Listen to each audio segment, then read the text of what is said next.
Christmas past, present, and future. One community traveled back in history to 1776 to see what the holidays were like for one area. WECT's Anaya Cromartie visited the Moores Creek National Battlefield and shares more.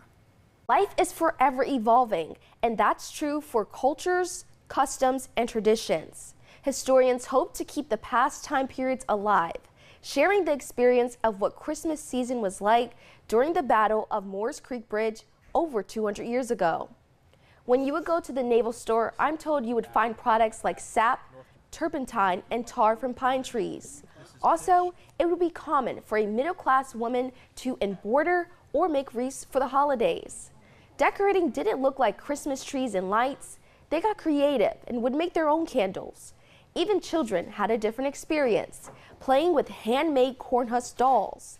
An employee with Moores Creek National Battlefield says the sounds of Christmas morning didn't include music, but gunshots. One of the demonstrations is our musket firing program. And it was not uncommon for kids to be given muskets as Christmas presents, which is kind of surprising today.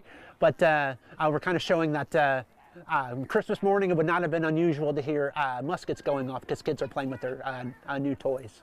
The Moores Creek National Battlefield has more events planned in the works. They're doing something for the 250th anniversary commemoration in February 2026. There will be demonstrations and reenactments. In the studio, Anaya Cromartie, WECT News.